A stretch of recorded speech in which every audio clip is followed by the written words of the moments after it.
Welcome to the Salk Institute's Where Cures Begin podcast, where scientists talk about breakthrough discoveries with your hosts Ali Akmal and Brittany Fair.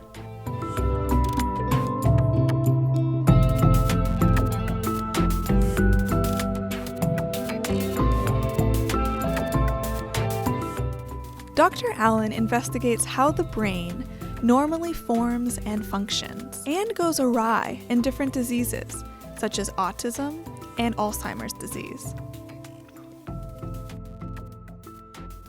Most research on the brain focuses on neurons, but Dr. Allen takes a unique approach by asking how non-neuronal cells in the brain, called astrocytes, regulate brain function.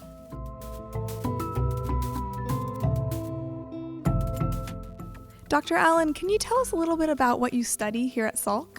So in my lab, we really want to understand your brain. And when we're thinking about the brain, we want to understand how it is that this amazing organ forms during development, how it functions throughout life, and how it can go wrong in many different diseases. So if you think about your brain, you have billions of neurons. These are electrically excitable cells that communicate with each other. Wow, billions. Billions, yep.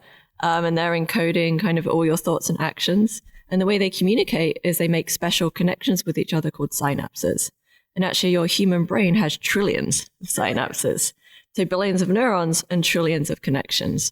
Imagine when the brain is forming, how it manages for the right neuron to find the right partner so your brain can function properly throughout life is a really complex question. It's like each neuron is reaching its arms out, searching for other neurons to hold hands and make connections. What approach are you taking to study neurodevelopment? We know we have billions of neurons, but what most people don't realize is that in addition to these neurons, there's another type of cells called glia. And there's actually an equal number of glial cells in your brain as there are neurons. So in my lab, we work on one of these type of glial cells called an astrocyte. They're called astrocytes because of their shape. They look like stars. They have many, many processes that go out and touch the neurons. And we've shown that actually that these astrocytes are talking to the neurons and telling them how to connect with each other, and then also instructing how the connections function. What is one of the main differences between an astrocyte and a neuron? All right, so neurons, these are the cells that use electrical activity to communicate with each other. So they're the cells that kind of, when you have a thought or you want to do something or perform an action, these are the cells that are carrying out that function. But they can't do it on their own. So the astrocytes they interact with, they don't have this electrical activity, this electrical signaling, but they do share the same chemical signaling that neurons use. So actually when neurons signal to each other using chemicals such as neurotransmitters, the astrocytes also sense and respond to this. And then they can talk back to the neurons and really control kind of on a kind of more global level how the neurons are functioning. And I know that one of the things that your lab has found is that different proteins are also being secreted and used for communication, either between astrocytes, or is it astrocyte to neuron communication? Right. So most of the work we've done so far is looking at astrocyte to neuron communication, but I can imagine in the future, thinking how these cells signal to each other will be just as important. We found one signal, a protein called glypican-4, that in the young brain is really instructing neurons to make the first connections. Glypican-4 is a protein that may play a role in the control of cell division and growth regulation in the central nervous system.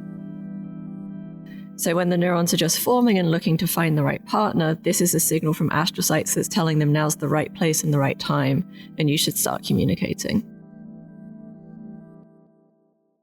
Then recently, we identified a second protein, something that comes on in the adult brain, called cordon-like 1. And this is doing something different. So this is acting, once those connections already exist, it's making them stable and mature and saying, okay, you're in the right place. So now you're going to stay here and kind of be a functioning connection throughout life. Cordon-like 1 basically acts to tell the brain that it has become an adult and to stop acting like an adolescent. Yeah, so we're excited by this because actually on the flip side, what happens is by stabilizing that connection, what you've actually done is then inhibited plasticity. What she means by plasticity is that the brain isn't static. And as you age, the brain has this incredible ability to continue to create new neurons and new connections between those neurons. So you're now stopping the neuron from remodeling, even if it might want to. And what we actually found is if you get rid of this signal in the brain, then you now have plasticity present throughout life. So we're very interested in thinking in future how we can use this knowledge of specific signals that either induce a new synapse or stabilize a synapse, how we could think about using those as potential therapies in different disorders where synapses don't work properly. And the protein coordinate 1 could be responsible for some of these disorders? Yeah. So how do you study something like protein signaling in astrocytes in the brain? So we simplify things. We put neurons and astrocytes in a dish. We can grow them outside the body. And then we can look at what's the function of these neurons on their own or these astrocytes on their own. And so with the astrocytes, we can grow them on their own. And what we actually do is we can collect everything that they release into the media that they're growing in. We call that the secretome. And then actually working here with our mass spectrometry colleagues in the core, we can then actually analyze and detect every single protein that's being released. To better understand how the Allen lab grows astrocytes, we met up with one of Dr. Allen's postdoctoral fellows, Dr. Elena Blanco Suarez, for a tour of the lab.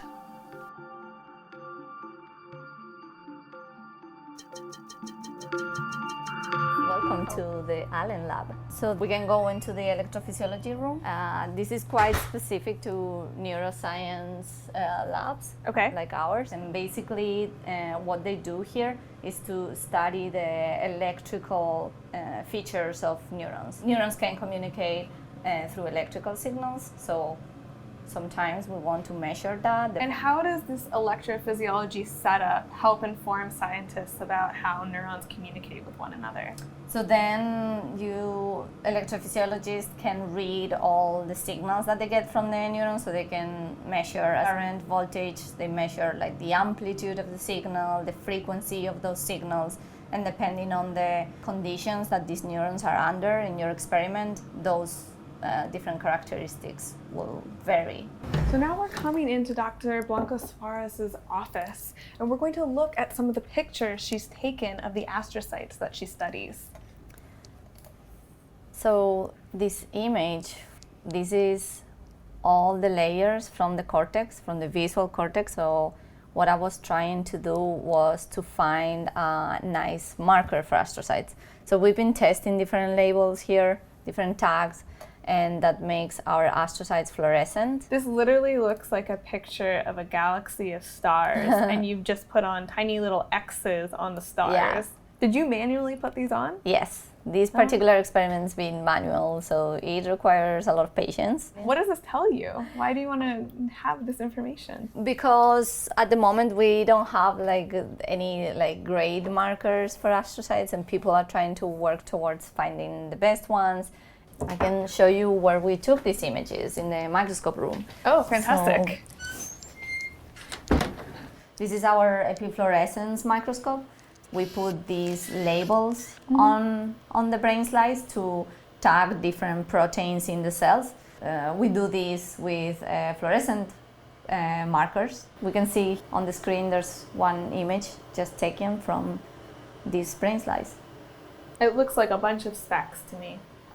Those are neurons, body of the neuron, so that's why you only see the speckle and not all the dendrites or axons coming out, because it only tags a protein that it's mainly in the neuronal body. By the time you're coming into the room to use the microscope and actually look at this brain slice, this is typically kind of at the end of the experiment, right?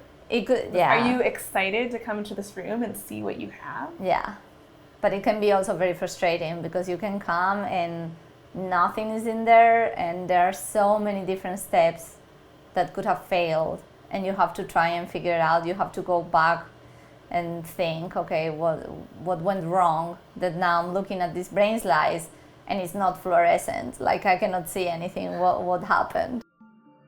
On the tour, we also met with Isabel Salas. She's a postdoctoral researcher in the Allen lab. Dr. Salas was examining an image of a brain on a computer screen. So this is the hippocampus, that is a region in the brain that is important for learning and memory, and is very early affected in Alzheimer's disease. And then we're going to sequence this RNA to see if there are changes in the expression of the genes in an Alzheimer's model versus the control. So Dr. Salas hopes to uncover new pathways and genes that are affected in Alzheimer's. Well, thank you so much for the tour of the Allen Lab, Dr. Blanco Suarez. It's been an Thank you. absolute pleasure and super interesting to see where all this work is conducted. Neurodegeneration is one of the main focuses of the Allen Lab. Yes, we're looking at kind of the role of astrocytes in Alzheimer's and aging in a few different ways. In the aging brain, astrocytes are changing and they're actually turning on pathways that in the young brain would cause the loss of synapses. So we think they're partly responsible for kind of the loss of synaptic function that's seen just in normal aging. So based on this, we're now really interested in asking, well, is this also happening in neurodegeneration? Is this something that's also happening in Alzheimer's disease? So we're really asking, are these kind of changes in astrocytes with age part of what allows dementia to progress in aging? Are they active players in kind of synapse loss? Can we do something useful with that in aging or neurodegeneration? So could we reverse or prevent some of this synapse loss?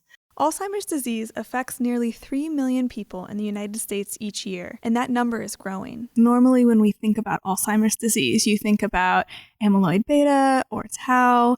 So this astrocyte perspective or angle seems very novel. Some of the genetic risk is for Alzheimer's disease has actually been showing that not just astrocytes, but also microglia and other glial cell type present in the brain could really be kind of some of the cells underpinning some of the changes that are going on. So I think it's an exciting time to be in this research area because people are realizing, obviously, the amyloid beta and tau is important, but perhaps there are other pathways we could try and target to kind of try and have some help in this disease. And it's also interesting because when you just think about the brain, I think a word that comes to mind first is probably neuron. So, if we have equal amounts of glia cells, namely largely astrocytes in this research, why have glia cells been ignored? So I think one of the reasons is just, neurons are exciting. They're great to study. You can actually record their activity in real time. So it's really amazing. You can really see what's going on. They're a direct readout of the function of the brain. So part of it, I think, has been our inability to measure those same things in astrocytes. So the lack of tools that were available for us to really monitor what these cells were doing. Because they don't have this electrical activity, it looked like they weren't doing anything. But it turns out, actually, when you start looking at them, so one of our colleagues, Axel Nimajan, here at Salk, he can monitor the activity of astrocytes in real time by looking at another signal, their increase in calcium levels. So the work from labs like his is now showing actually these cells are involved in kind of these ongoing neuronal activity processes. It's just on a slower scale. So I think once we begin to think of them as separate cell types as they are and kind of come up with tools to actually monitor them specifically, then we're going to be able to get a lot more information about what they're doing in the brain. There's a lot to be explored, and I think Salk's a great place for it because we have a number of different groups all working in this area. Beyond your research, I just wanted to learn a little bit more about you and your career to becoming a neuroscientist. So did you always know you wanted to be a neuroscientist? I always liked biology. Not necessarily neuroscience, but I always enjoyed biology in high school. And then at university, same thing, biology. And then I became very interested in neuroscience and immunology, just as I think two of the areas that still have a lot to be learned, essentially. So that's kind of what I focused on. I think my favorite part of being a scientist in general is just the discovery, so that you can come up with ideas, have a hypothesis, go in and test it, and then get an answer. And every now and then you get a big breakthrough, and it's very exciting. Like when we first discovered the glycogen protein having an effect at synapses, that was after years of work. But when you actually finally get that breakthrough, then that's a great day, and it's kind of then leads on to many, many findings. Do you have any advice for aspiring young scientists? I think you have to make sure you're doing something you enjoy. You just talked about part of the thing that keeps you going as a scientist is the excitement, because it can take a long time before you have a breakthrough. So I think perseverance is important, and also kind of always having that bigger goal in mind. So thinking about why you're doing this, what drives you, and making sure it motivates you. So how long does one of your typical research project take from thinking about the idea to actually publishing an article? Yeah, so for each paper in the lab, it probably takes 4 or 5 years from the beginning to the final publication. So yeah, you do have to persevere, because within that, there are a few moments of eureka and a breakthrough. but then a lot of the rest of it is just making sure you're right. When you come across one of these, more exciting findings, do you find yourself experiencing awe in that moment? I don't know about awe, but definitely hooray. Okay, and you talked a little bit about kind of the future of your work, but what's kind of a more broad overall future for astrocyte research? I think it's a great time to be in this area because more and more neuroscientists are realizing that if you're going to understand the brain fully, be it in development or in adult function or in disease, then you've got to think about the whole brain, so all the cells that the neurons interact with. So I think for us, it's exciting to be in this area looking at astrocytes because now we're just really thinking about how we can use these cells therapeutically is going to be really important. Thanks for joining us today, Dr. Allen. It was a pleasure having you. It was great to be here.